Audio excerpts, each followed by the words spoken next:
Assalamu alaikum. That means greetings of peace. And we're here for peace. We're here for justice. We're here for equality.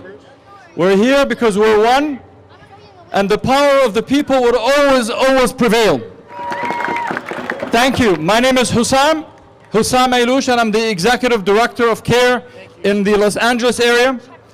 CAIR is the Council on American Islamic Relations, one of the many groups and organizations that came together to make this gathering possible.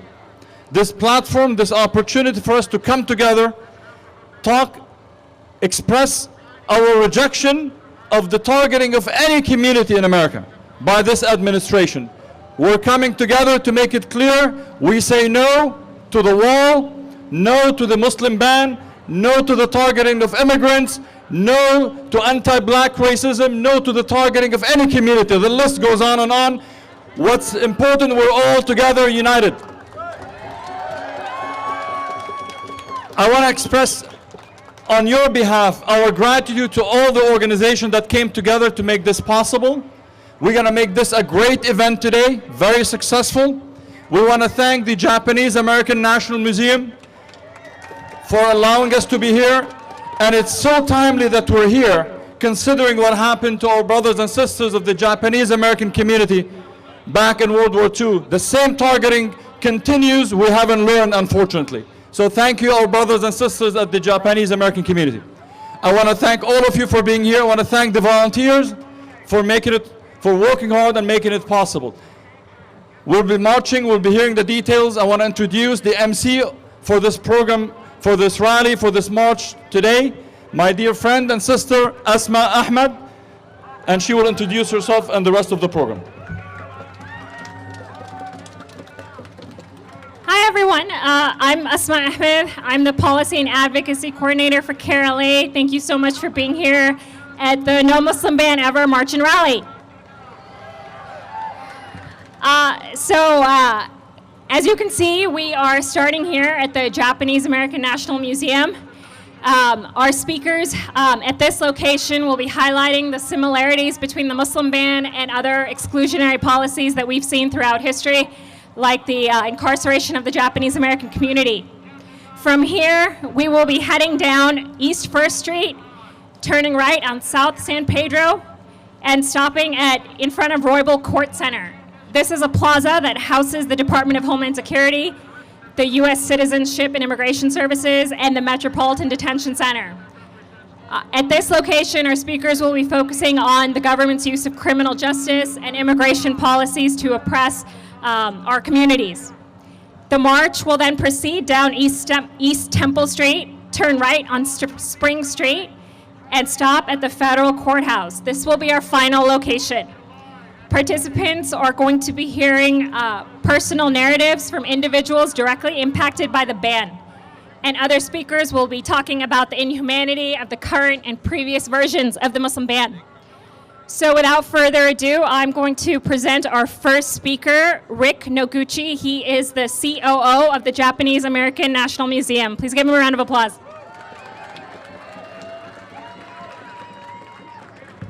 Thank you. Good afternoon. On behalf of the Japanese American National Museum, I want to welcome you to our plaza today. And it is fitting that we are gathered here to protest the Muslim ban. It is fitting that the march today will begin on exactly the spot where 75 years ago, LA's Japanese Americans were loaded onto buses that would take them to America's concentration camps. It is also no accident that the Japanese American National Museum was built here. This plaza is hallowed ground and must be open and welcoming to all. Our historic building was built in 1925, and this was the location in 1942 where Japanese Americans had to report to. This was built as one of the first Buddhist temples on the West Coast, the Nishi Honganji. The Japanese American National Museum is proud to stand with the Council on American Islamic Relations and Vigilant Love at this gathering to oppose the proposed ban on Muslims entering the United States, which President Trump has continued to push for. We are saddened and angry that such a blatantly unfair and discriminatory ban could even be discussed at this point in our nation's history. But because it is, and because the Japanese American community knows all too well what race hysteria and a failure of political leadership can lead to, we will never ignore new calls for prejudicial treatment of any group. And we will continue to fulfill our duty to promote understanding and appreciation of diversity on a daily basis.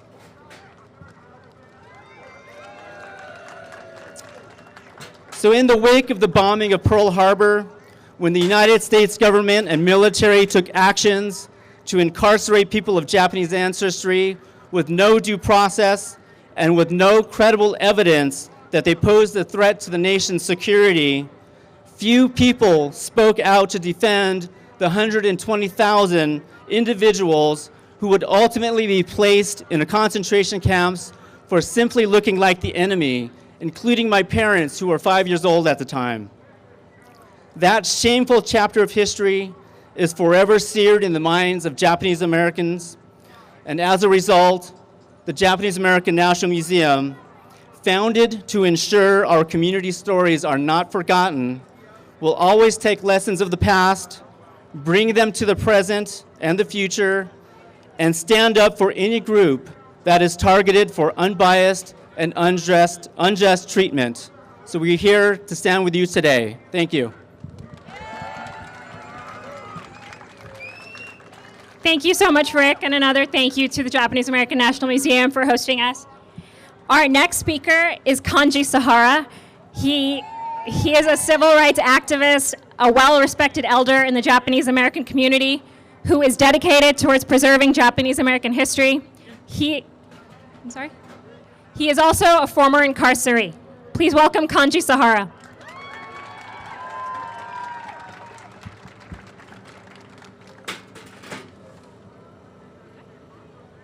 Yeah, I was wondering if I could sit down here because I have arthritis and have difficulty standing up.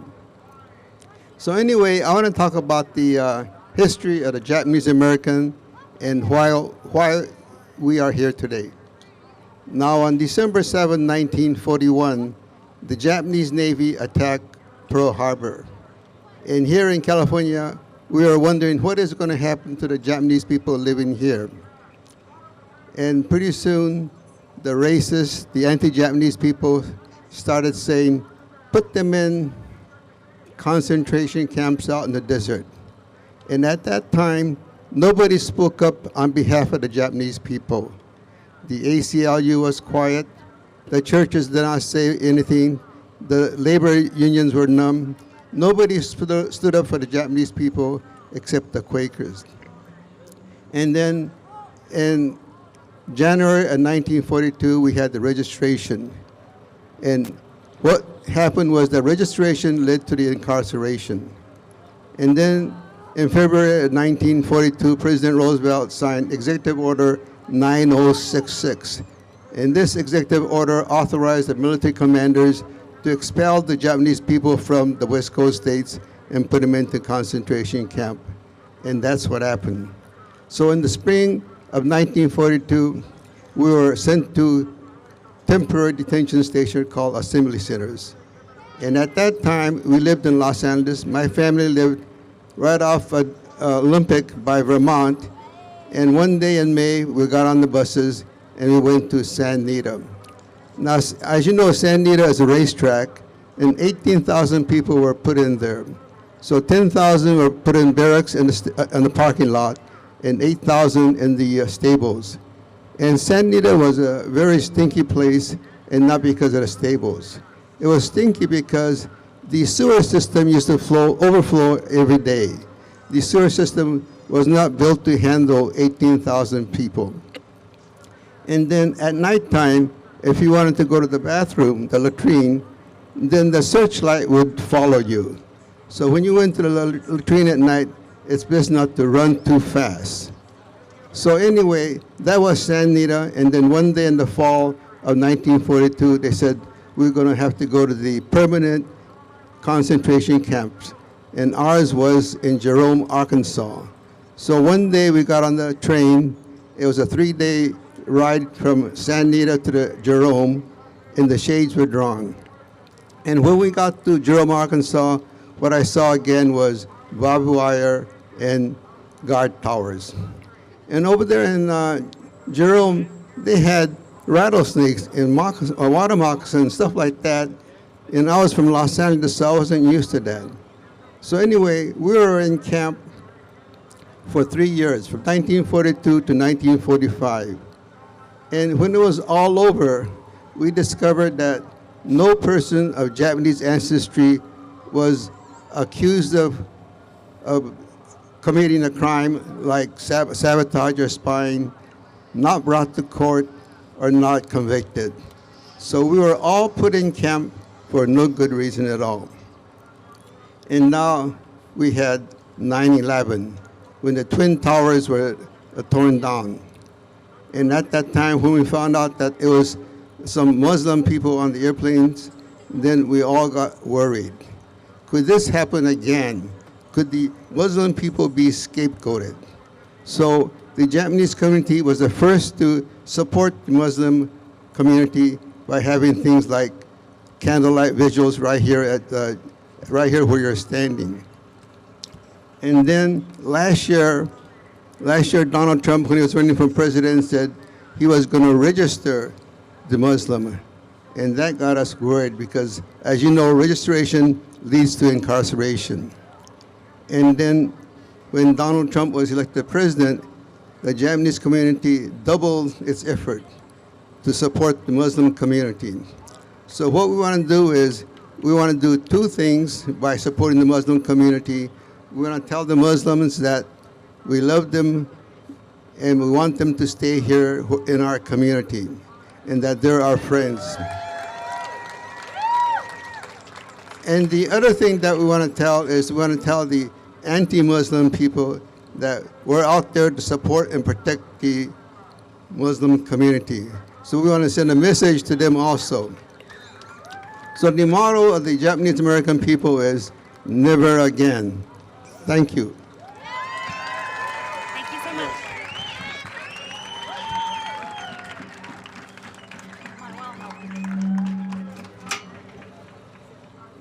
Thank you so much for those powerful words, Kanji. Our next speaker is Kathy Masaoka. She is co-chair of Nikkei for Civil Rights and Redress.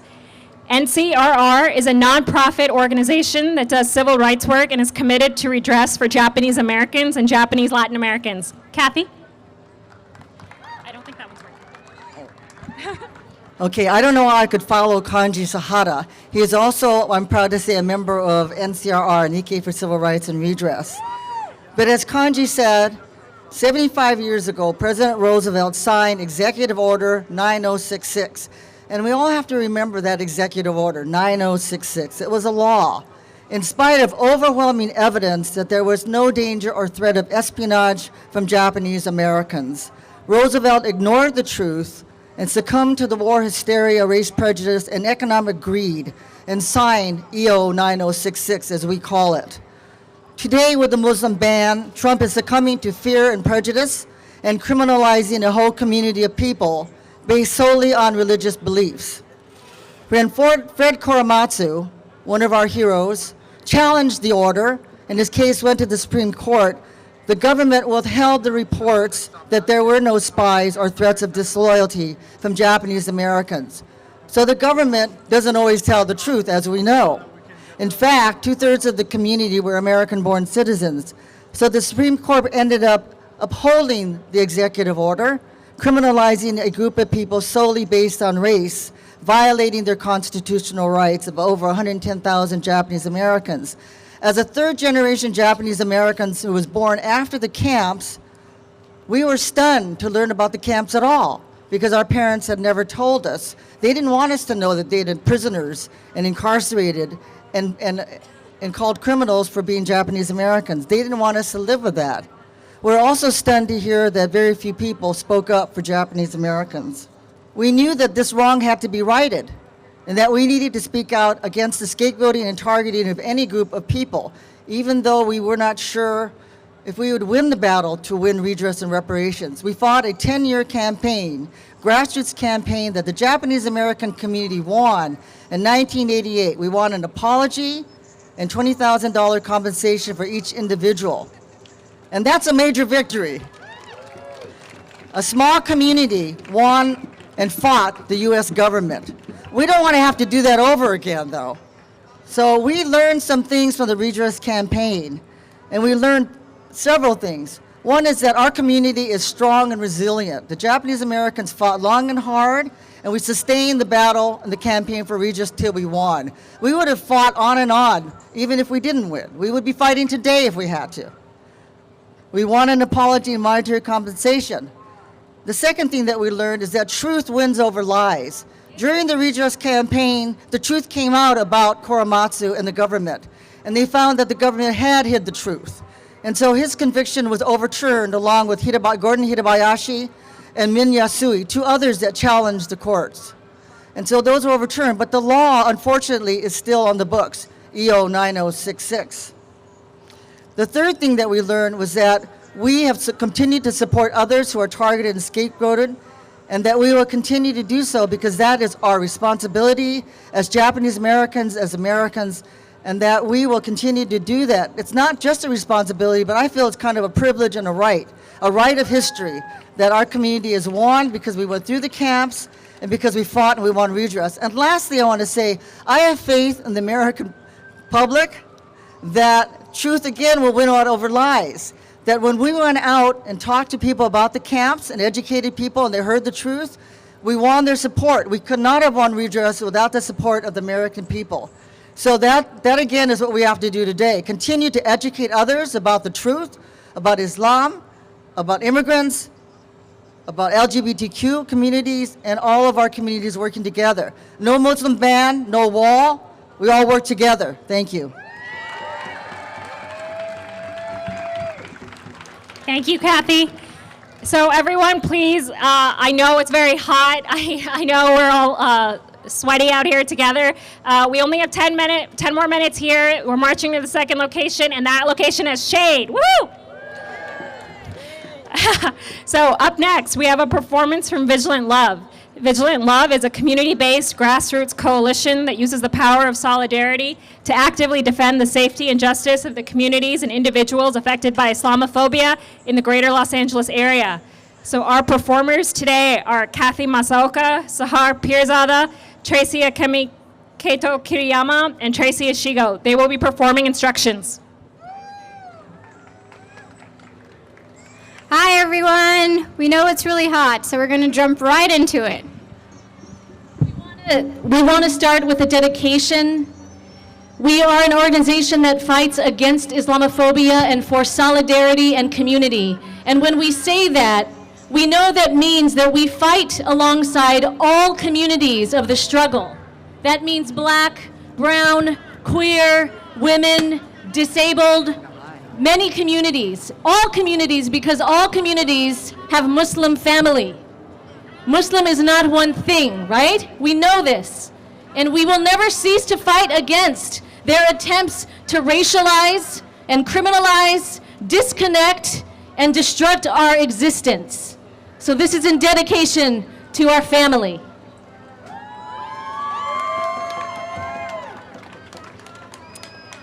As they mentioned about the EO 9066, these civilian exclusion orders were put up everywhere and people assembled on many corners, including this one. We did a rewrite of this. All that portion of the County of Los Angeles, State of California, within the boundary beginning at the intersection of Western Avenue and Redondo Beach Boulevard, northwest of Gardena. Easterly of Redondo Beach Boulevard and Compton Boulevard to Atlantic Boulevard. Then southerly on Atlantic Boulevard to Artesia Then Street. westerly on Artesia Street to Alameda Street. Then westerly on Artesia Street to Alameda Street.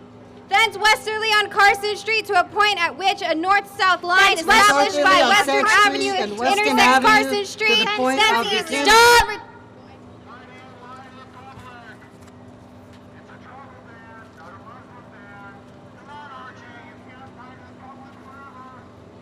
Western Defense Command and 4th Army Wartime Civil Control Administration, Presidio of San Francisco, California, April 30, 1942. Instructions to all persons of Stop! Reimagine, Rewrite.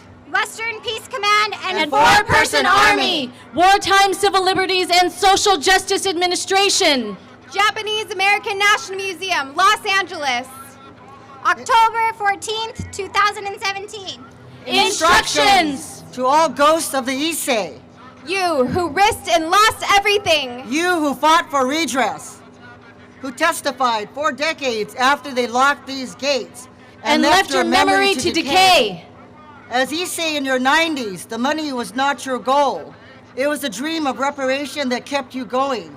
We call out to you. Who did not live long enough to receive the letter of apology. We won for you. We won because of you. Because of your dream for a better life in America. Only to testify to a government who denied you property. Marriage. Citizenship. Only to round you up and treat you like swine. Because of you, We fought. Because of you, we carry courage and pride. Not because of origin or blood. But because we marched with you. Because we stood with you. Because of you, we continue to give Instructions to all persons of power and institution. All of that portion of every city, state, and country around the world. All of that portion within the boundary of my life as a Muslim, beginning at the point where your power meets a fearful view of my faith. Thence northeasterly. On the path to more war and destruction. Thence southeasterly. On the road to family separation and hate. But I have dignity and determination on my path. Thence you should know we will succeed you. If you raid our homes, we will block the streets. If you build a wall, we will break it down. If you point a gun at one, we will raise our shields for all. If you write a band, We will tear it apart. Thence, you should know we will not allow the government to fail us. Pursuant to the provisions of Executive Order 13769. Stop! Pursuant to the provisions of Civilian Exclusion Order number 33. Stop! Pursuant to the provisions of Civilian Civilian Inclusion Inclusion. Order number 6, 9. 9. 6. No person of power and institution living in the above area of privilege will be permitted to separate, Deport, register, Violate. detain, Raid. shoot, grab, push, or ignore us. All permits will be granted for the sole purpose of uniting members of family and community. In all cases, without exception, no threats of any kind will be accepted. We are in a state of grave emergency. The following must be observed. Instructions to all persons of Japanese ancestry. We will never forget when our people were forced to assemble like cattle for an unknown destination for an indefinite amount of time. They arrived at buses and trains, stripped of all the rights and due process. They were to arrive relinquished of identity. With nothing but the following property. Bedding and linens for each member of the family. Toilet articles for each member of the family. Extra clothing for each member of the family. Forks, plates, bowls, and cups for each member of the family. Stop! Each member of our families were meant to keep quiet. To enter these gates. Sleep on this land. Live in not knowing what to expect next. But we live now, in the sunset of knowing injustice and the dawn of what can come next. We need you now. We need all of us now. To speak out. To recognize the connections. To take responsibility. To put remembrance into current action. To never let our history be a precedent for hate. We call on our community. To stand up and fight. To stand up and fight. Stand up and fight. To join us as we promise. Instructions to all persons of Muslim faith. On this precious land of the Tongva. On this land where my great-grandfathers, My mothers. My fathers, our family spirits were imprisoned. We We pledge to exercise every privilege and all means necessary. To fight alongside you. to put our bodies in the line of their targets. This land and every parcel of this country will never again be used to divide us. We show up with you. We hold you. We have your back. Our history will only be a precedent for peace and justice. Instructions to all persons of human ancestry. Now is the time to act upon the promise of our interconnection. We will rise. we will protect. We will be vigilant. We will command respect. We will never give up. We will always resist. We will not stay still. We will not back down. We will not fail. We will not stop.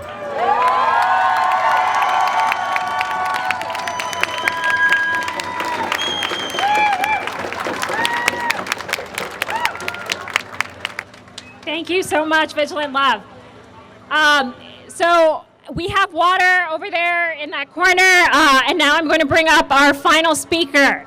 And remember, our next spot has shade.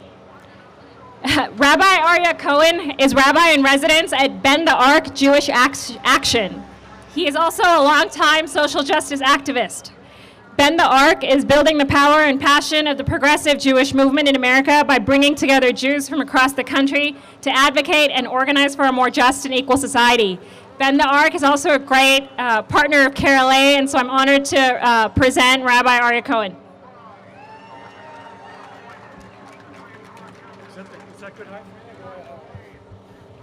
That's perfect. Thank you. I am Rabbi Aryeh Cohen, Rabbi in residence of Bend the Ark Jewish Action, and thank you all for coming out here. One of the most profound questions that is facing our country today is this: what does it mean to be a citizen? Is citizenship merely the result of the accident of birth, the grant of a certificate, the culmination of a bureaucratic odyssey? Or is citizenship a commitment to certain bonds of mutual responsibility and care?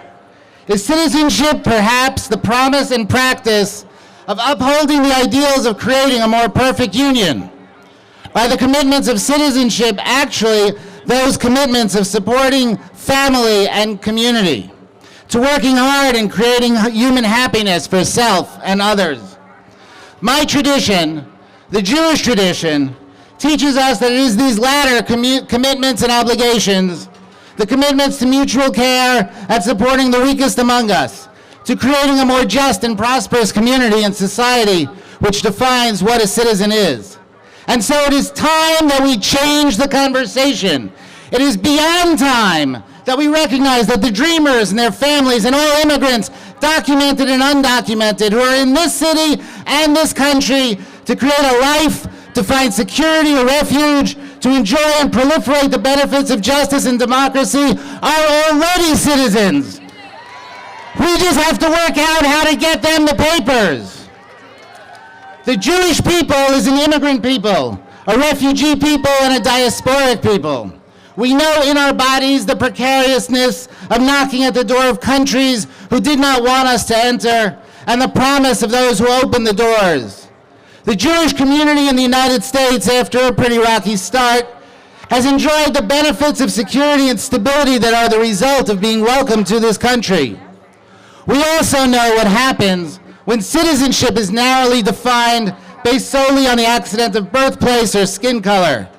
We know what happens because we remember that when Jews were deported from Paris during World War II, the buses wound their way through the streets filled with Parisians who knew who the passengers were, knew what was happening to them, where they would end up, and did not protest because they didn't consider the Jews citizens.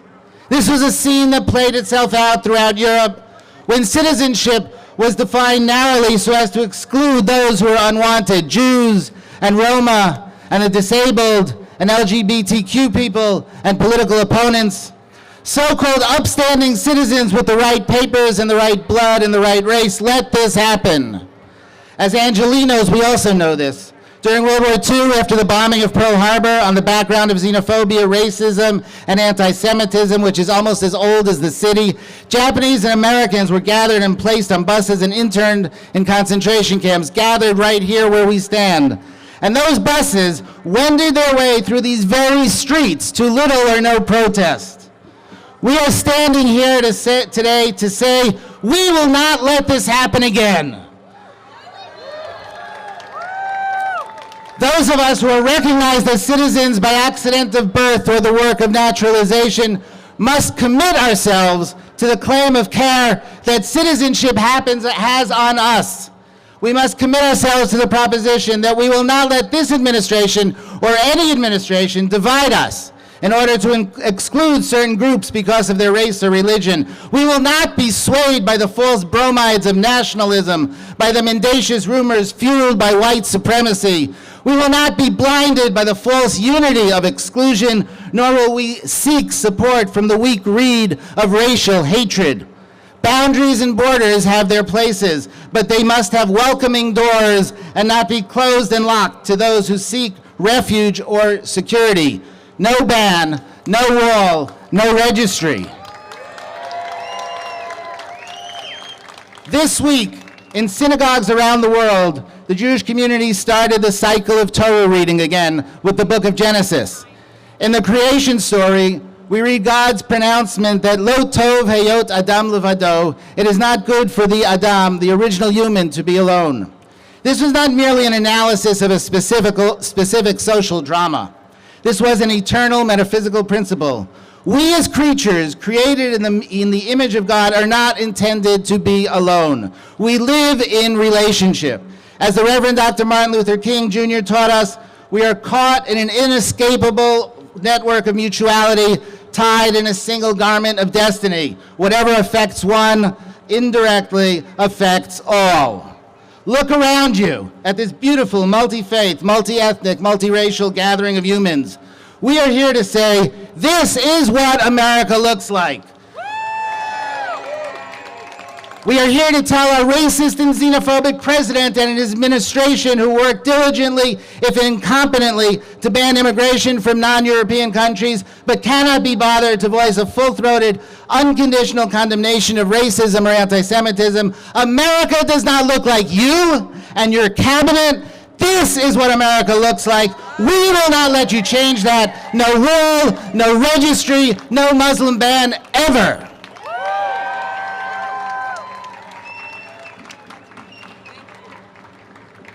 Thank you so much, Rabbi Cohen. Okay, everyone, we are done with our program at this location.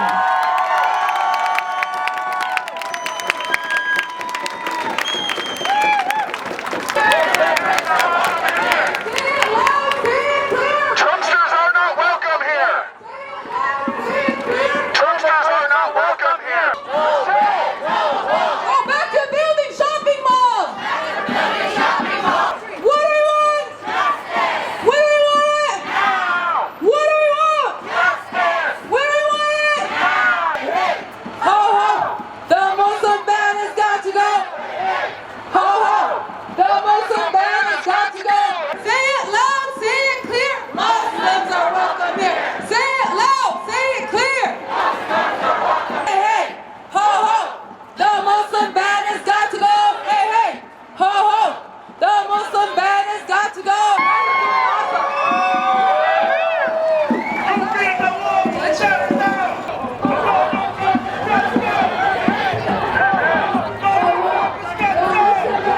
Hey, hey! Oh, ho! The Muslim ban has got to go. Hey, hey! Oh, ho! The Muslim ban gotta go! Hey, hey! Oh, ho! The Muslim ban gotta go! Tell me what democracy looks like. This is what democracy looks like! Tell me what democracy looks like. This is what democracy looks like! No justice. No peace. No justice. No peace. What do we want? Justice. When do we want it? Now. When do we want it? Justice. When do we want it? Now. Hey, hey! Oh, ho! The Muslim ban has got to go. Hey, hey! Oh, ho! America. We are America. Today and forever. No Muslim ban ever. No Muslim ban ever. No Muslim ban ever. We are America. I don't care who's president. We are America. No Muslim ban ever. I don't want you to forget it. No Muslim ban ever. Woo! Hi, everyone. We're going to start the program here at the second location. So if you'll notice, we're in front of the Royal Court Center in a plaza that houses DHS, the U.S. Citizenship and Immigration Services Office, and the Metropolitan Detention Center. So our speakers right now are going to be talking about criminal justice, immigration policies, and other policies that discriminate against our communities, marginalize us, oppress us, detain us. Our first speaker is Pastor Q. Jean-Marie. Pastor Q is with Clergy and Laity United for Economic Justice, CLU, and the ROW LA, the Church Without Walls on Skid Row in downtown LA. Pastor Q. How are y'all doing, my people?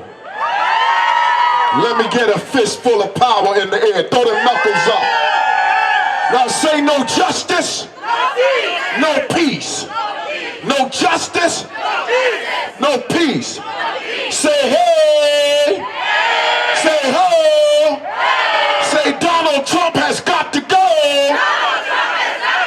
Say hey, say ho. No Muslim ban, no, no. Listen, everybody's crying out for peace, but none is crying out for justice. Everybody's crying out for unity, but none is crying out for justice. Everybody wants unity, but nobody wants justice. I gotta read a text from the Holy Word. It says, God is our peace, who has made from many different people one people. And he has torn down the walls of hostility. You know what the walls of hostility are? Unjust laws. Unjust laws. When Jesus healed a man on the Sabbath day, religious folks didn't like it because he was violating their tradition. But understand something, he said, man was not made for the ritual, but the ritual was made for humanity.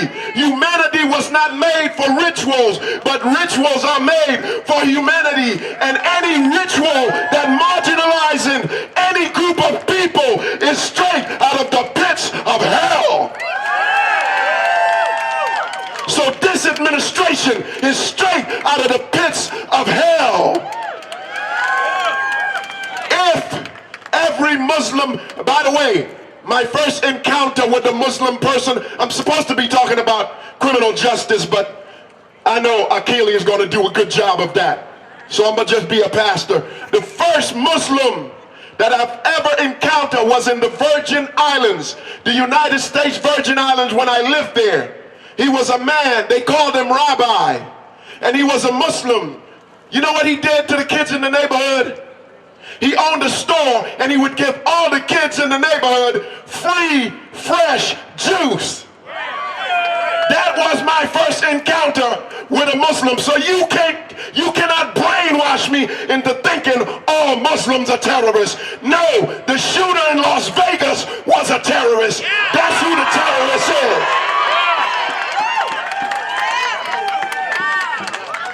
I've been marching, and like Martin Luther King says, I'm tired of marching.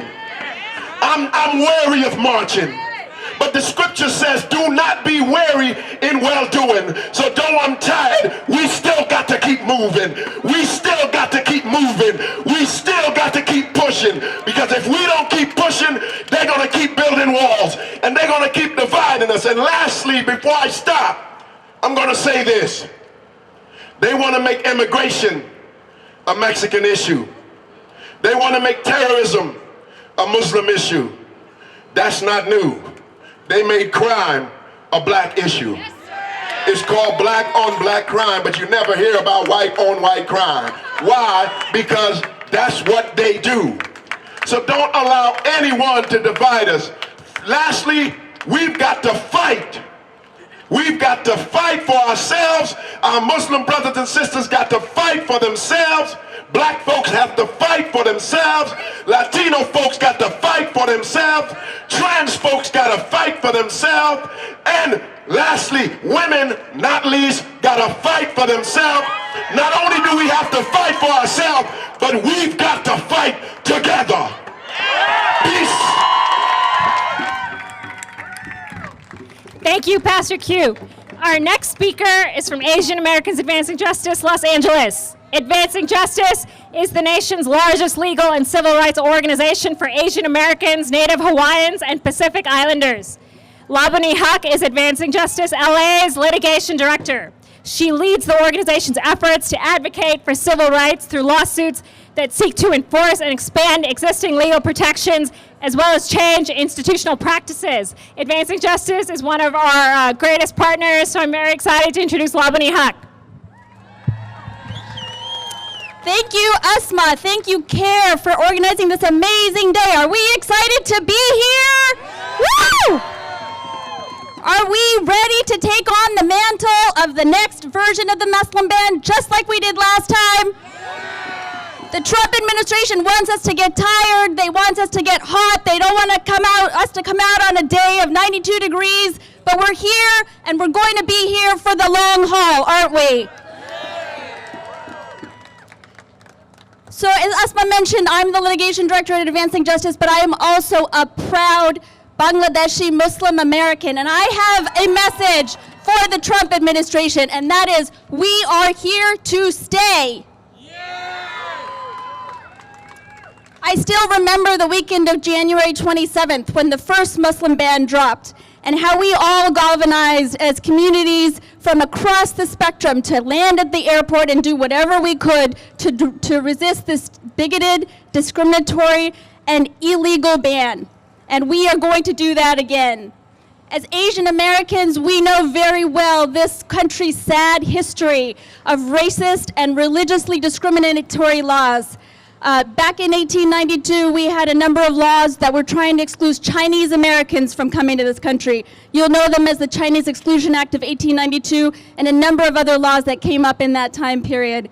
And at that point, Chinese Americans, Chinese people just wanted to come to this country and pursue a better life, just like many immigrants did before them and after them. But for some reason, this country decided they were going to discriminate against these folks based on their national origin, and we unfortunately are seeing that again. But what was really wonderful about that time period, and a legacy that started then, was to have public interest lawyers come out and challenge the law in any possible way they could. And they did manage to get a number of the discriminatory aspects of that law thrown out. And we are going to be doing that again through the courts, but we're also going to be in the streets like we are today. We're going to be marching. We're going to be at the airports if necessary to help travelers come to this country as they deserve to be able to come to this country. And again, as Asian Americans Advancing Justice, we're standing in allyship with CAIR, with all communities who are out here today who know that we're in this together. We will always have to be in this together. We do have to fight for ourselves. We do have to empower our own communities to come forward, but we also have to stand together. So I'm so proud to be here today. Thank you so much for coming. Thanks, Labani. She came out here with a broken foot, so thank you so much. Everyone, I know it's hot. We have water under the blue tent. There is a gentleman over there. His name is Desmond. He's wearing a hat. He's waving. So please hydrate. Our next speaker is Melody Klingenfuss. Melody is a statewide youth organizer with the California Dream Network, which is run by the Coalition for Humane Immigrant Rights of Los Angeles, CAIR-LA. She is also a DACA recipient who works to support other immigrants in situations like hers. Melody? Thank you, everyone. Let's do a chant. Show me what community looks like. This is what community looks like. Show me what community looks like. This is what community looks like. Show me what community looks like. This is what community looks like. We're fired up. Can't take it no more. We're fired up. Can't take it no more. We're fired up. Can't take it no more. We're fired up. Can't take it no more. Thank you, everybody, for being here today and standing for what is just. About a month ago, we were also here right in this building after DACA was rescinded. I myself am a DACA recipient and an undocumented immigrant. I was born in Guatemala and I came here when I was 9 years old, and it fills me with pride and joy to be here today representing all DACA recipients and even further, all those who didn't qualify for DACA. My heart aches for our Muslim brothers and sisters who are also experiencing discrimination, racism, and hatred. I myself have experienced those same feelings since I was 17, since I found out I was undocumented. but we have been chosen to carry this battle, and we will continue to still fight for justice. The arc of the moral universe is long, but it bends toward justice. And I know together, we will continue fighting and speaking up for what is right. All DACA recipients are now facing, and even those who didn't qualify for DACA, are now facing another battle, which is to pass the DREAM Act and have a permanent solution for our immigration status. Our goal is still comprehensive immigration reform, and we will stand here with our Muslim brothers and sisters, shoulder to shoulder, fighting for you. My heart is with you, and we will not give up. 10 people who speak up are louder than 10,000 people who are silenced. And we are proof of that today. And I know sometimes when it gets rough, we may forget how far we've come, but we are long distance runners, and we will not quit, and we will continue running towards justice. Thank you. Hola, muy buenas tardes a toda la gente que habla aquí español. Mi nombre es Melody y yo soy una estudiante indocumentada. Yo estoy aquí de parte de CAIR-LA, la Coalición de Derechos Humanos del Inmigrante, y la California Dream Network, que es la red más grande de estudiantes, trabajadores y aliados indocumentados en el estado. Estoy aquí con mucha humildad hablándoles. Hace un mes estábamos aquí hablando cuando DACA fue terminado. Y estoy aquí en solidaridad con nuestros hermanos y hermanas musulmanas y con los refugiados de diferentes países. Estamos aquí diciéndoles que nosotros también sabemos qué es experimentar odio, discriminación y racismo, pero todos estos sentimientos los hemos transformado en algo positivo, los hemos transformado en nuestro propósito para seguir peleando por justicia. Sabemos que sabemos que a veces el camino hacia la justicia es muy largo, pero siempre llegaremos a lo que es justo. Vamos a seguir peleando por una solución permanente para los estudiantes, para las personas indocumentadas. Estamos peleando por un acta de ensueño limpia, a Clean Dream Act. Y también estamos ahorita en apoyo a toda nuestra comunidad musulmana. Y les estamos diciendo que nunca nos vamos a dar por vencidos y que vamos a seguir levantando nuestras voces, porque 10 personas que hacen ruido hacen más ruido que 10,000 personas calladas. Así que sigamos adelante y no nos demos por vencidos. Gracias. Thank you, Melody. Our next speaker is James Lafferty. He is the Executive Director of the National Lawyers Guild, Los Angeles. NLG is an organization of progressive lawyers who stand up for marginalized communities. James Lafferty.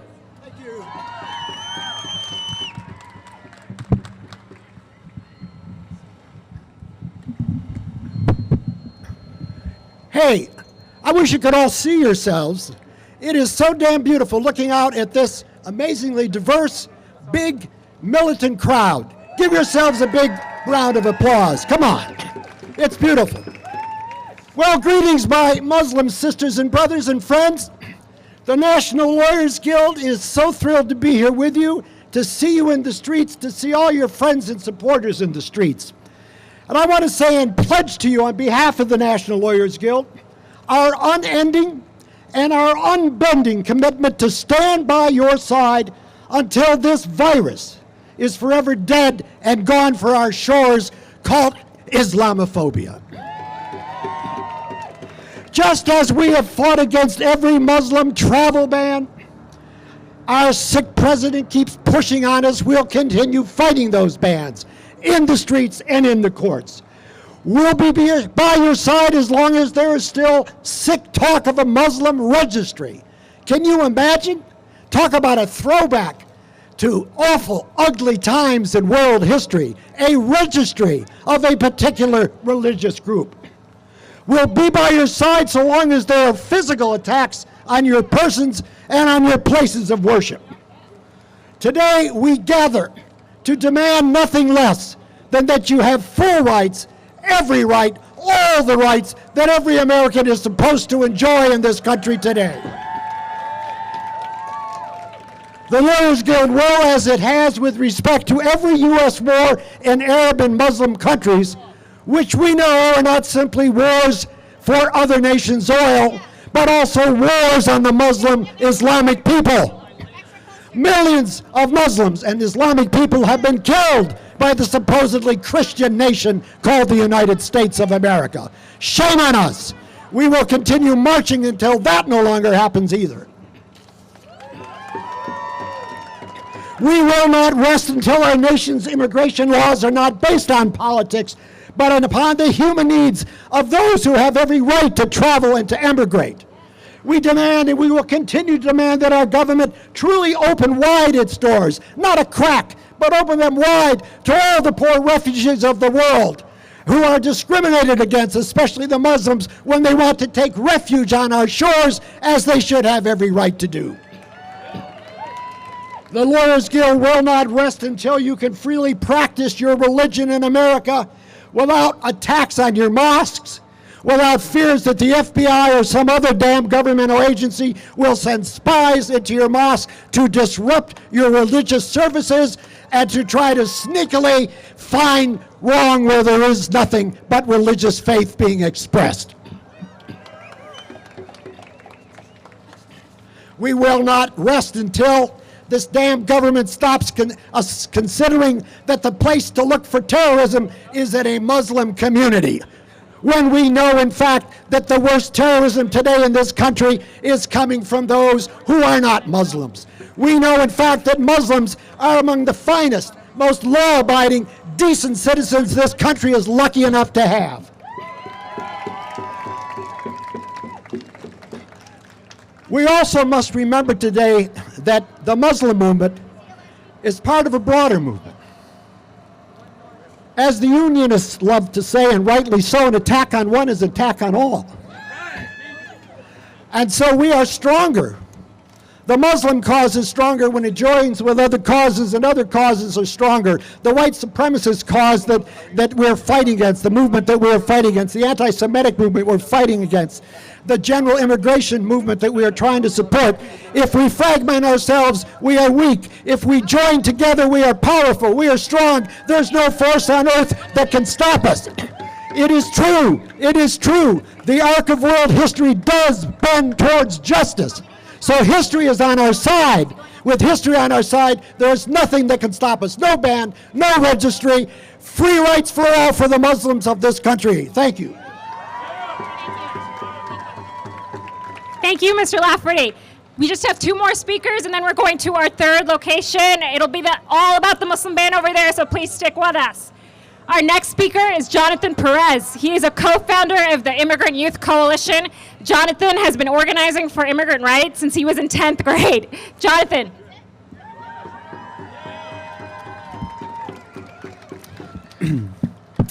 Hello, everyone.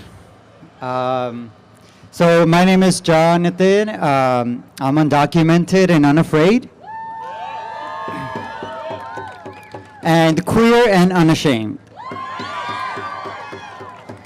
You know, as an undocumented person, refugee, came to this country, a lot of things sort of came to mind just coming here. For example, just the impact that, let's say, 9/11 had on all of us, right? Through there, and it's a good example to bring up, because through that, they created a system that far expanded the Muslim community. They use that as an excuse. They fear-mongered. They use fear to control the narrative, right? And so when people here are talking about love, I'm like, yes, we're on the right track. And it wasn't just about, like, you know, all the hate crimes we saw, all the Islamophobia, all the racism. It was really about colorism. It was really about anti-blackness. We saw who got the worst end of the stick, right? As the darker you are, the worse it got for you, right? And we love everyone. But then we see what happens in this building, the federal building, right? A lot of people think like, oh wow, everybody's coming through here for deportation, and this is their last stop, right? And for a lot of people it is.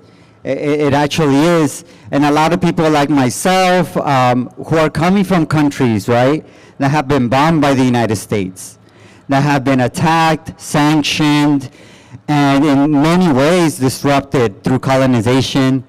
I come from Colombia, and we're still uncertain about a civil war, right? Because of the interests of this country. And so like when we think about fighting the Muslim ban, when we think about fighting the wall, like we have to think about like whose country is this?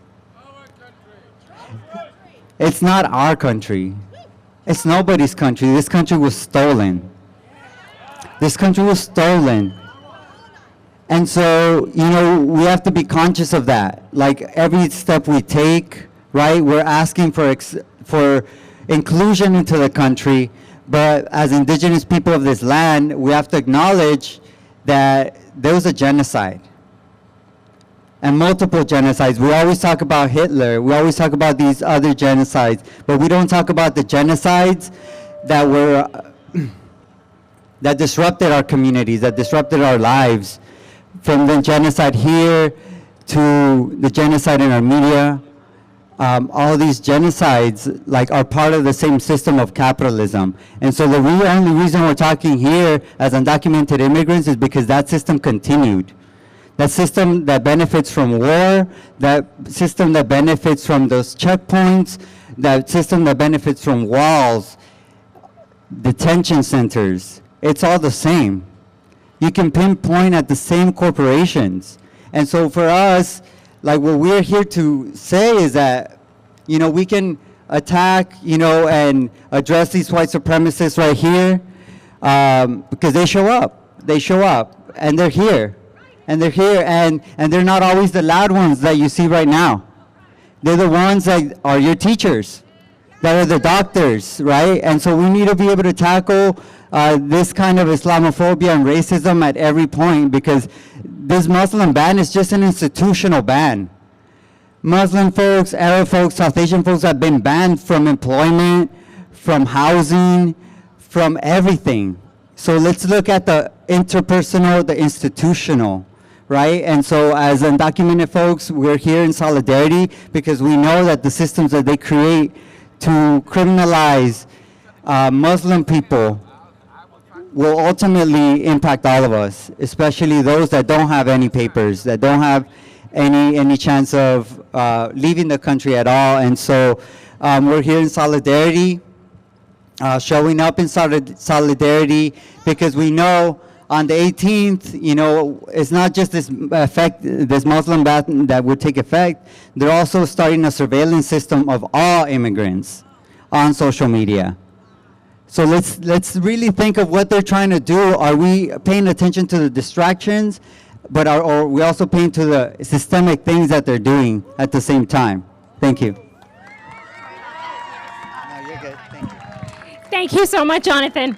Our final speaker at this location before we head to our last and final location is Greg Akili. He is a prominent civil rights activist and a longtime organizer with Black Lives Matter.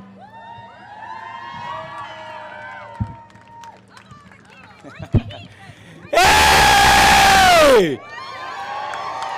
Hey!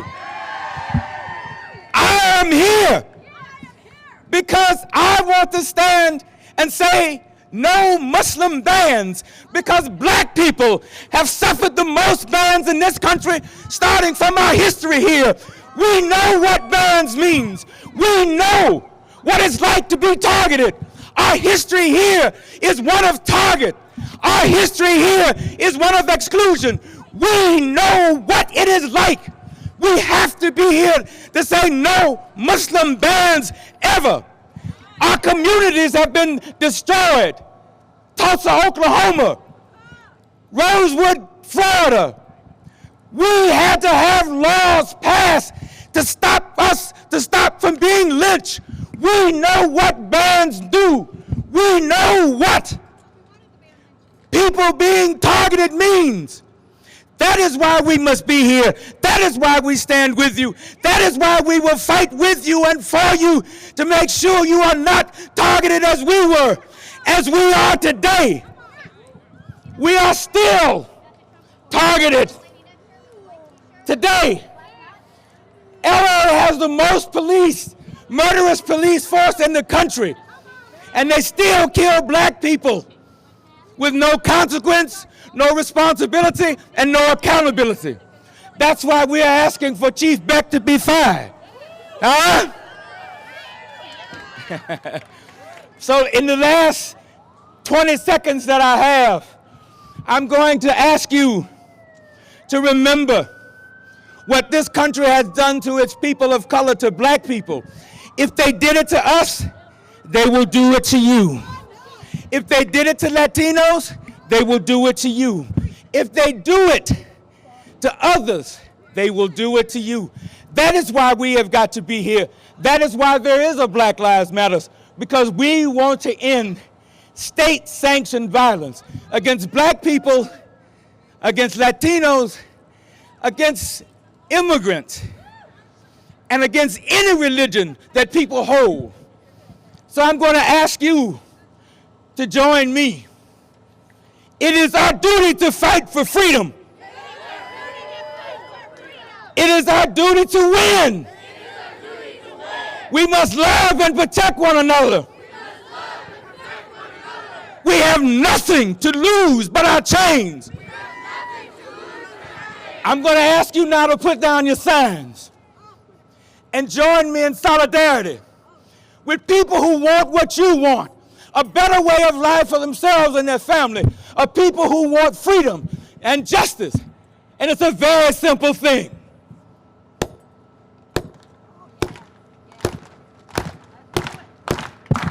Thank you all very much. No Muslim ban ever. Hey! Thank you. Thank you so much. And on that note, we're going to move to our final location, everyone. Let's march. What do we want? What do we want it? No. What do we want? Justice. Say it loud, say it clear. Say it loud, say it clear.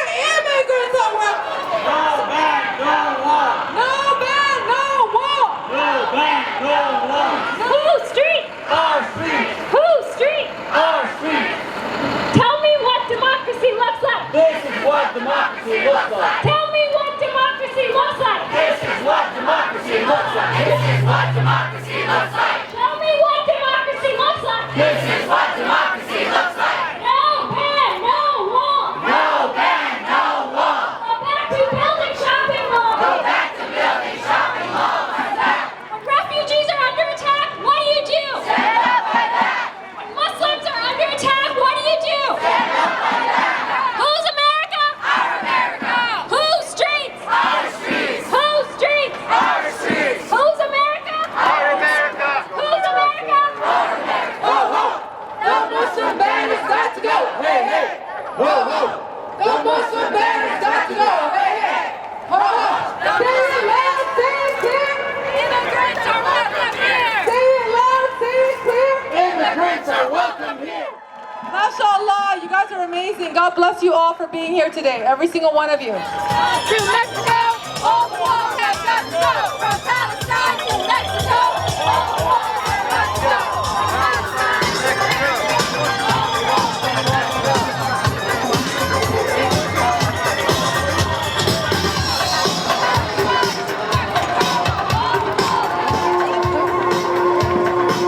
We're going to start the program.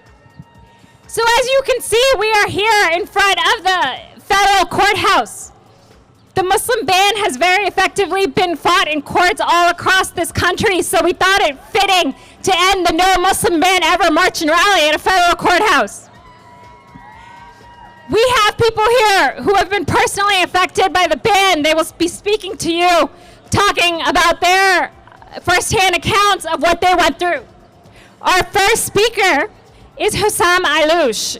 He is a lifelong human rights and civil rights activist. He has been the executive director of the Greater Los Angeles Area Office of the Council on American Islamic Relations for over 20 years. CAIR is America's largest grassroots Muslim civil liberties and advocacy organization with 35 offices around the country. CAIR works to enhance the understanding of Islam, encourage dialogue, protect civil liberties, empower American Muslims, and build coalitions that promote mutual justice and understanding. So now I'm going to give it over to our Executive Director, Hussam Ayloush. Good afternoon, everyone. Again, I greet you with the greetings of peace. Assalamu alaikum. It's such an honor and privilege to be with all of you, with such a diverse group of people who care about the dignity of mankind, dignity of people who live with us. These are our neighbors, our brothers, our sisters, our friends. And whether we are impacted directly or not doesn't matter, because they are our people. Everyone is our people. Every suffering person is our people. Thank you for being here. I really want to thank all the groups, all the organizations, all the communities that came together to make sure this is possible. I want to thank the volunteers who put a lot of hours to make sure that this is possible. What is possible is for us to do the impossible, to speak up against the injustices, the abuses perpetrated by our own government, falsely in our name, falsely in the name of our country, is not acceptable. I'm going to leave you 3 quick points, maybe, or reminders. First of all, for me it is personal. As an American Muslim, my parents are from Syria, and I can tell you it is difficult. How can I tell my relatives they cannot come here to seek education or medical treatment or come and visit just because they happen to be Muslims from that part of the world? How can I describe what my country is doing? How can I describe that my country is focusing on people on the basis of race or religion or national origin? And this is not acceptable.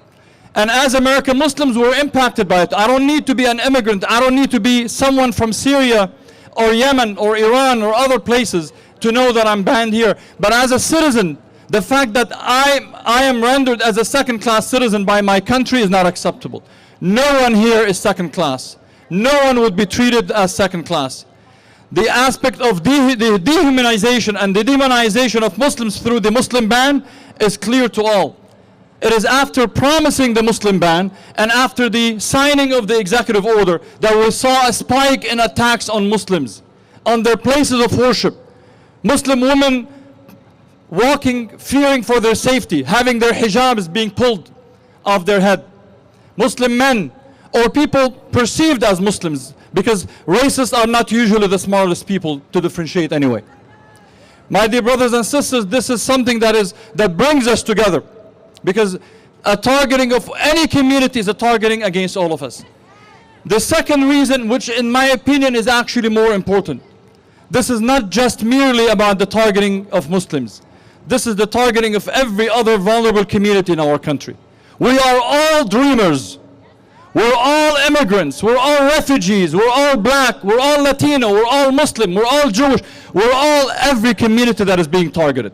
And unless we truly feel that way, they will be able to isolate us one by one and target us and dismantle us one by one. We have to feel that we're all one. And an attack on one is an attack on all of us. My dear brothers and sisters, my friends, let us be loud and clear on this issue. This is an important issue. We shouldn't just wait for a community to shout and scream help. If the community is seeking help, we fail them. If our Latino brothers and sisters, if the dreamers, if our African American brothers and sisters, if any community is saying come and help us, we fail them. We should be taking the initiative early on. So let's use this as a stepping stone to bring unity among ourselves, true solidarity that has always existed in our area here, in California in specific. That takes me to the third point, and I will conclude with that. Let's make sure that these marches, these rallies, these chants, no Muslim ban ever, no wall, yes in support of the dreamers, yes in humanizing every person, regardless what their documents might say, because they are human beings. They might be better than us, actually. My dear friends, let's make sure that we don't stop at a march. Let this be a stepping stone for more activism. If we cannot do it in California, we're not going to be able to do it anywhere else in the country. We have one of the most progressive, most diverse states in the country. Let's make sure that we join hands with those who are like-minded. Let's widen the circle. Let's make sure that our elected officials, those who represent us in Congress, in the House or the Senate, know that Californians demand more. And Californians are expecting to lead the rest of the country. Leading the rest of the country, not just for our sake, for the sake of our children. Let's make sure that we make the destiny of our country what it has meant to be. A country that is inclusive, a country that is just, a country that is humane, a country that leads the rest of the world by example. Thank you. God bless you all. Assalamu alaikum. Thank you, Brother Hussam. Our next speaker is Donna Farvard. She is the National Field Manager at the National Iranian American Council, where she works to organize and empower Iranian Americans across the country. The National Iranian American Council is a nonpartisan, nonprofit organization dedicated to strengthening the voice of Iranian Americans and promoting greater understanding between the American and Iranian people. Donna?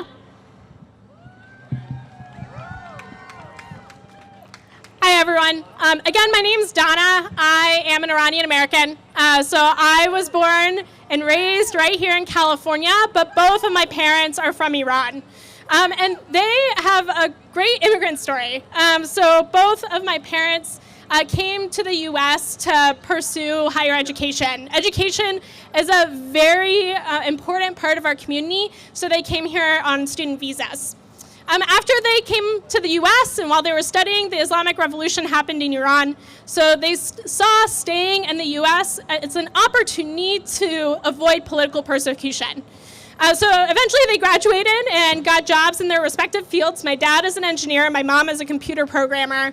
And they met, got their green cards, they got married, and had 2 kids, me and my younger brother.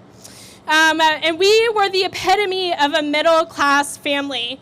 My dad was an engineer, a manager in an engineering firm. My mom stayed at home to take care of me and my younger brother. My brother and I were very privileged, and we both went to UC schools and graduated with pre-med degrees. Much to my parents' dismay, I decided to do political organizing instead. But my parents had made it. They had the American dream. And this is a dream that a lot of people have when they come to this country. Now, if they came when Trump's Muslim ban was in effect, they would not have had this opportunity for the American dream. So under Trump's new Muslim ban, if they wanted a student visa, they would have had to go under extreme vetting before obtaining it. If they were lucky enough to obtain their visas and pursue higher education, they would not be able to stay behind and get a job after they graduated. All the skills that they had learned, they would not be able to apply them. With no clear path to citizenship, they would have to go back to Iran. The American dream would have been taken away from them. And we're hearing this kind of story from many people from our community every single day. So students have been building their lives to call America home. They are now being told that they cannot stay here after graduating.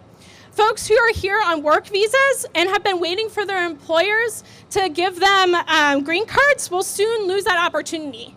These hardworking members of society that contribute to the growth and development of our country are now being told that they are a threat to national security.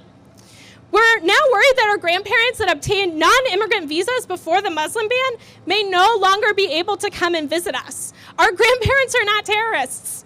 Wedding plans have been changed or canceled completely. Some can't bring their fiancés to the US, and others can't bring their family members to come and witness what should be one of the greatest days of their lives.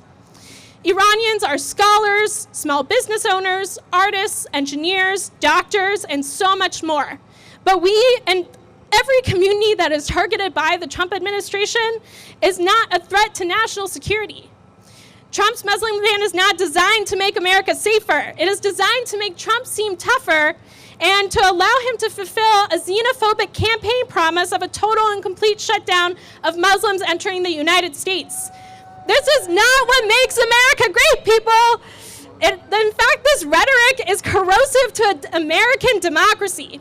So many organizations, including NIAC, have pursued legal action against the ban. But when you really think about it, The reason why we have to pursue legal action is because Congress is not doing its job. When legislation was introduced in the House for the first 2 Muslim bans, not a single Republican co-sponsored those pieces of legislation. Congress's silence is deafening. I am personally very disappointed, and I am especially disappointed in our members in Orange County who, in fact, represent one of the largest Iranian diaspora communities in the world, and they continue to perpetuate the Muslim ban and make excuses for Trump. So my last thing for you guys is a call to action. I want every single person here to call their member of Congress, write them a letter, tell them that you want them to oppose the Muslim ban and that you're disappointing that they have not taken action yet. If we can all unite together, we can stand up and fight back when our rights are under attack. Thank you so much. Thank you so much, Donna. Our next speaker is also Iranian American. Let's hear it for the Iranians. Masih Falavi is the advocacy manager at CAIR-LA. He is also the lead organizer of the No Muslim Ban Ever March and Rally. He has been tirelessly leading our team in the efforts to organize today's event. Masih? Assalamu alaikum, everyone. Greetings of peace. You don't see 2 Iranians speaking back to back at a protest ever. Like ever. We like our tea, we like our hookah bars, we like our BMWs. That's what we do. We don't do protests. So when you see 2 Iranians speaking back to back, you know something's gone wrong. I want a quick shout out for every impacted individual who is here. All the Iranians in the crowd, make some noise. All the Libyans in the crowd, make some noise. All the Syrian individuals in the crowd, make some noise. All the Somali individuals in the crowd, make some noise. I forget who else is on the list. Anyone from Chad? They're not on the list yet. They're going to get added on October 18th, so they'll be here next time. Anyone else? And Sudan was taken off the list, and that's actually why I'm here. On January 27th, we saw everyone turn out to the airports. You know the impact that had? They had to take a country off the list. On March 6th, they came down with another one. And then we came out again. And you know what they had to do? They had to take Sudan off the list.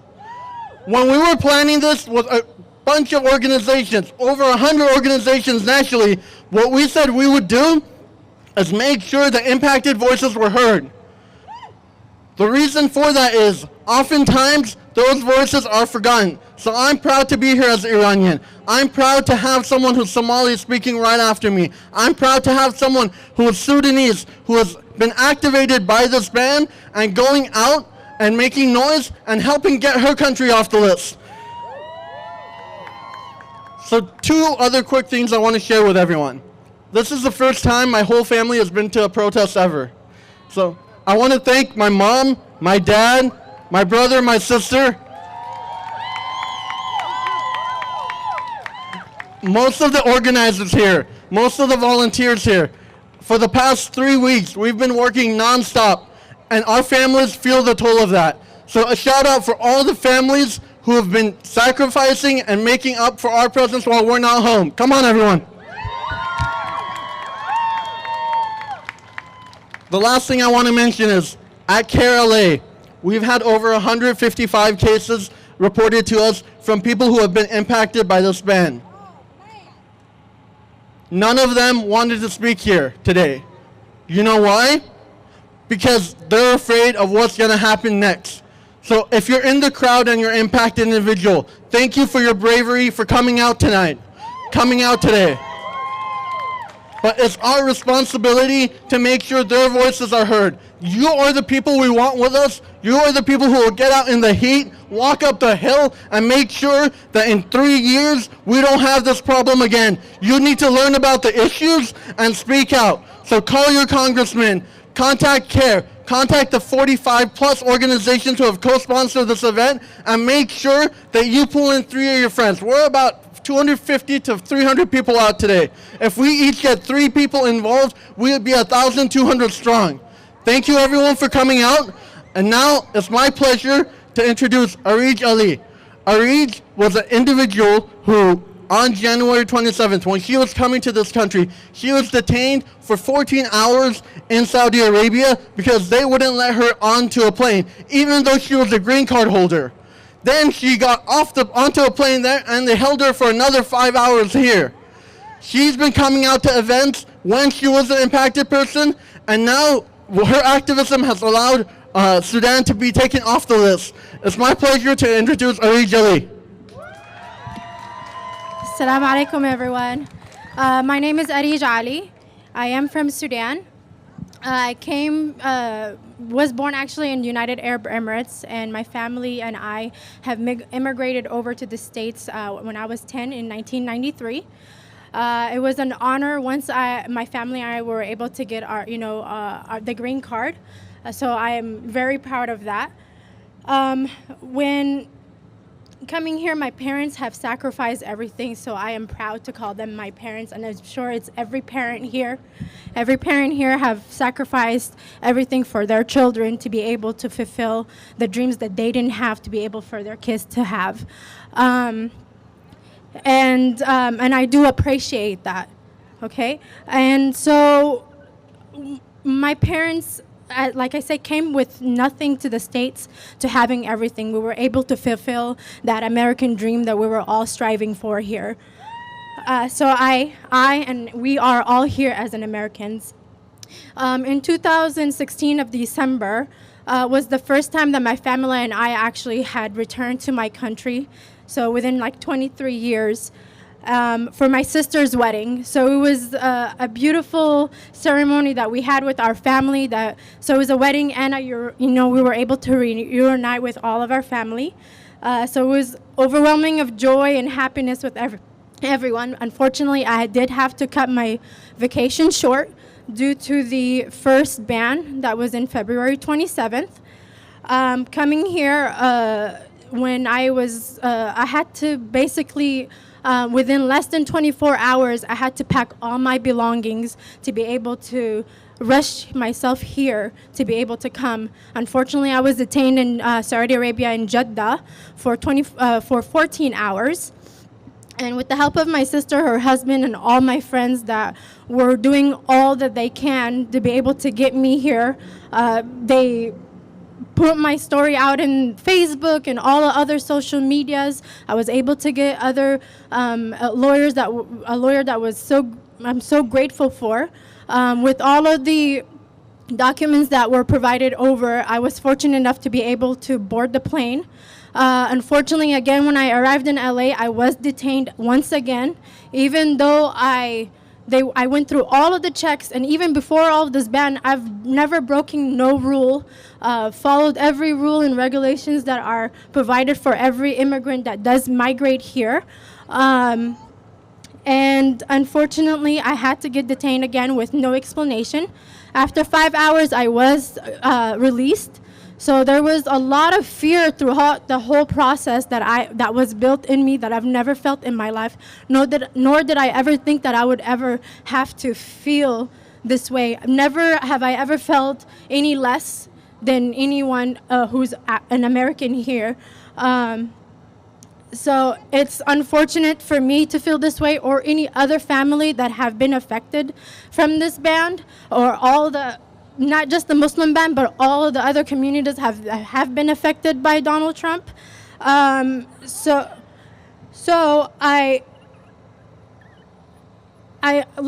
basically, me as who I am and my family, we're very private, but so scared in the beginning to be able to come out. I was fortunate to be able to continue to begin to protest and be active.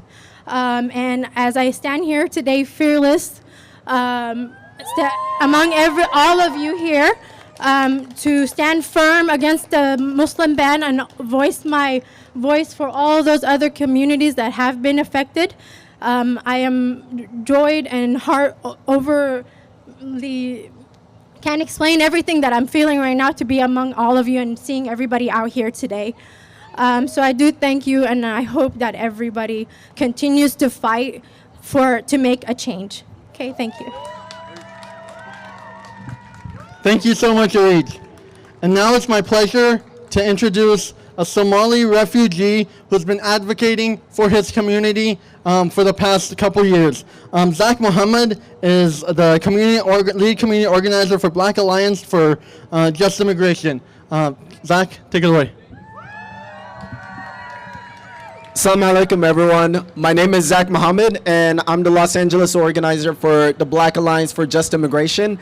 And I was born in Somalia in 1990. I'm going to tell you all my age. So I was born in Somalia, and 6 months afterwards, there was a civil war that was started and displaced my country to be able to seek refuge in neighboring country in Kenya. And why I bring this up is even though a lot of the African nations have had their independence, had their revolutions to say no to white supremacy, there was still colonialism, there was still neoliberalism, there's still white supremacy prevalent in a lot of these countries that are making people refugees, wanting to leave their countries to find better life for themselves in the U.S. And the Black Alliance for Just Immigration works primarily with black migrants in around racial justice and immigrant justice.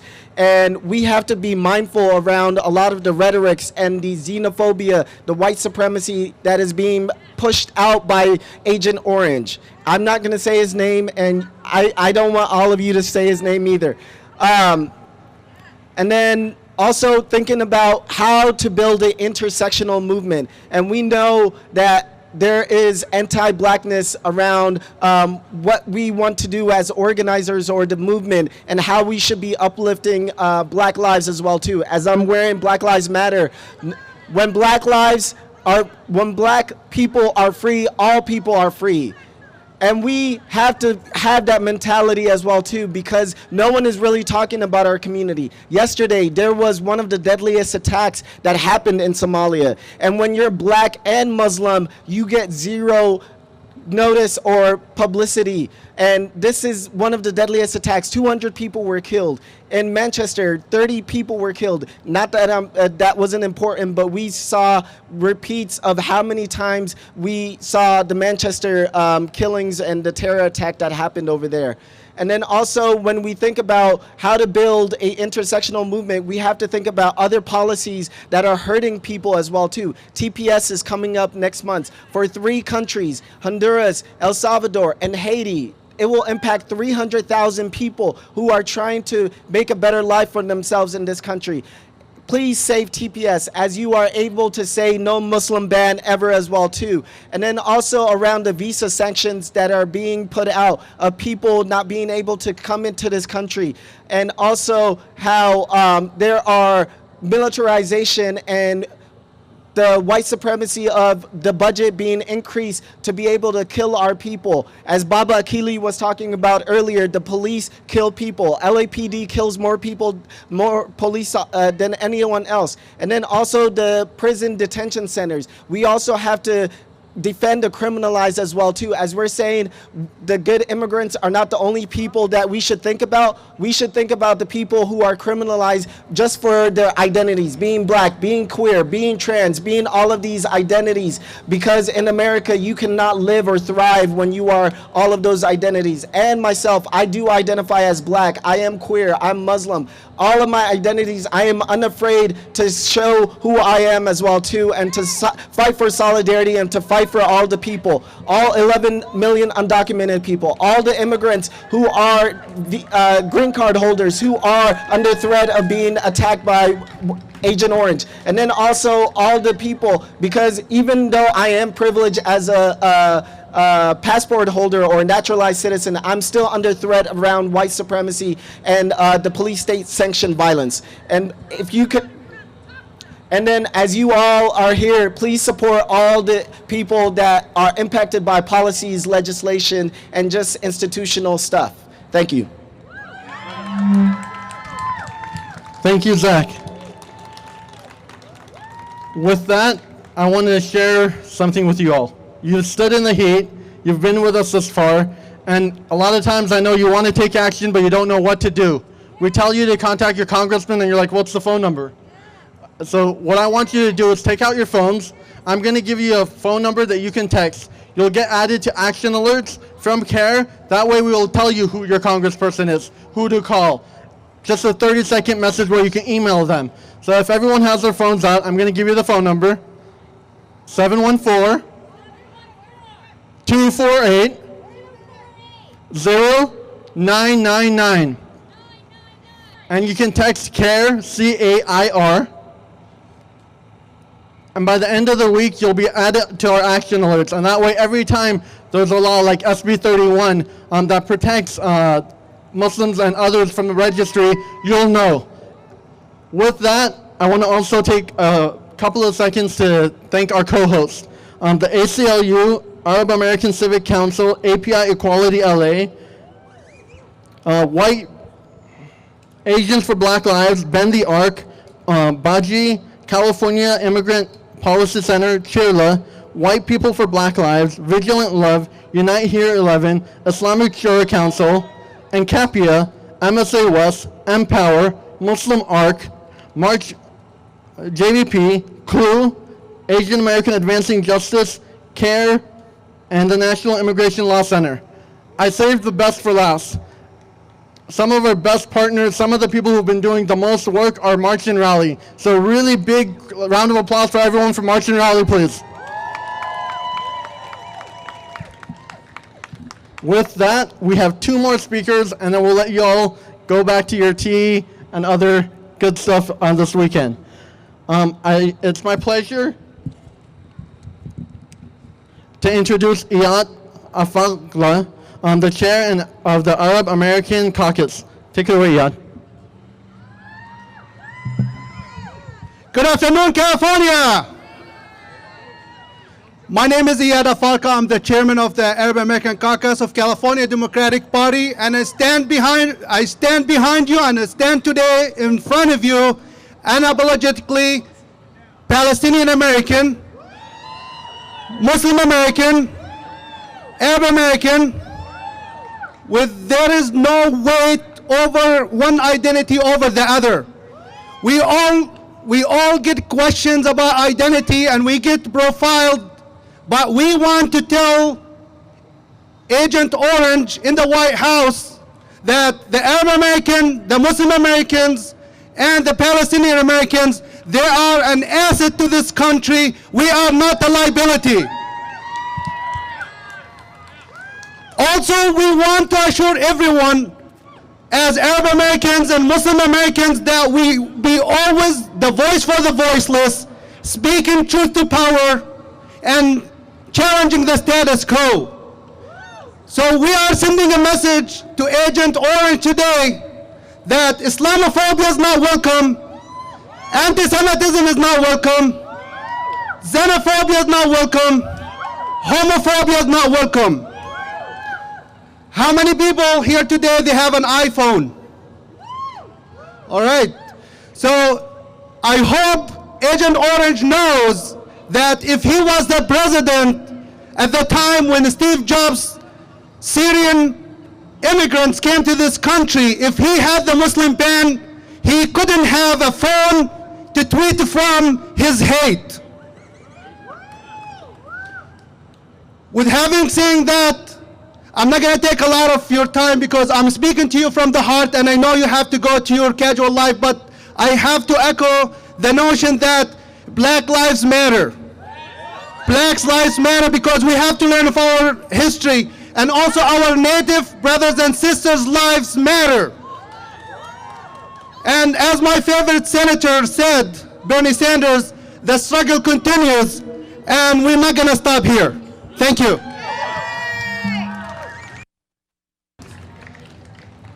Thank you, Iyad. So now it's my pleasure to introduce a civil rights activist and an attorney who has worked with 2 of our closest partners in Bend the Arc and ICU JP. Steve Rue, take it away. Thank you. Thank you very much. I don't know if the people in the back can see my red hat.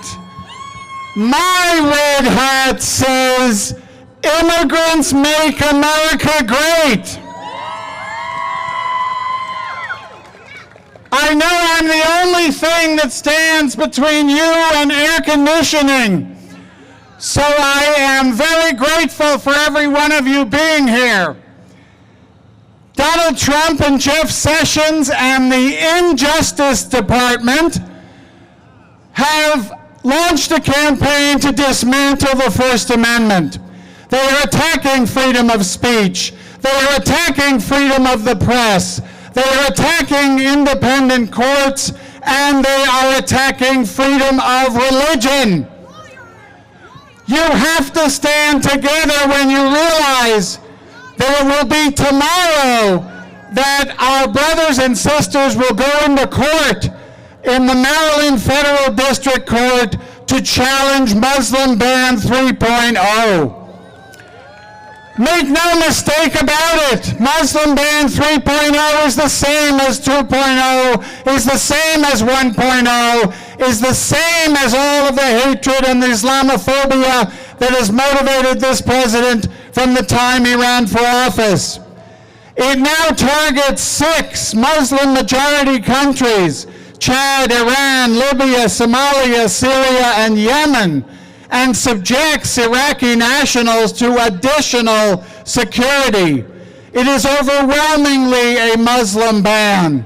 The Trump administration conducted a survey, and they found 47 countries had inadequate or at-risk vetting, but they distilled that list down to 5 of the same Muslim majority countries and added others. Over 85% of the people restricted from entering the United States are from Muslim majority countries. Listen to the stories of the people that we're talking about. Ibal Zakzut fled Syria because he was tortured by the ruling regime. He was granted asylum with his wife and 3 children. But his eldest daughter, Turkey, could not come because she was over 21. She is living in Turkey and a refugee and faces constant danger and risk of being sent back to war-torn Syria. Her father filed the papers that would allow her to join her parents and her siblings, but because of this ban, the family will remain separated. Fahad Mukbil, an American citizen in Mississippi, is married to a Yemeni national and has 2 daughters. The youngest, like her father, is an American citizen born here, but has a severe birth defect and has required intensive medical care. But her mother has been unable to join her. Their petition to allow her to come and care for her child has been pending, but under the ban, she could not join her family and her sick child. And Sumyaha Hamedmad, American citizen in Ohio, whose sister, a Syrian national, lives in Jordan. Her Syrian sister has asked for a visa, but she has been blocked because of this ban. Ladies and gentlemen, these are real people. This ban, the wall, the treatment of immigrants, the treatment of refugees, deals with real people. We have a constitutional crisis on our hands. We must stand up to this government. I beg you to follow the instructions of calling Kamala Harris, calling Dianne Feinstein, calling your individual legislators. Where are their voices opposing this Muslim ban and the wall and the rest of it? If we stand together, the terrible, dark chapters in American history, which you've heard about all day, beginning at the Japanese National Museum, we will stop those dark chapters. We will not participate in another chapter. We will stand up for the First Amendment, the Constitution, and every one of us. Thank you very much. Thank you, Steve. With that, I want to make sure that the 2 organizations, again, that have been doing a lot of the work on the ground. California for Progress and March and Rally are acknowledged. Thank you everyone for coming out.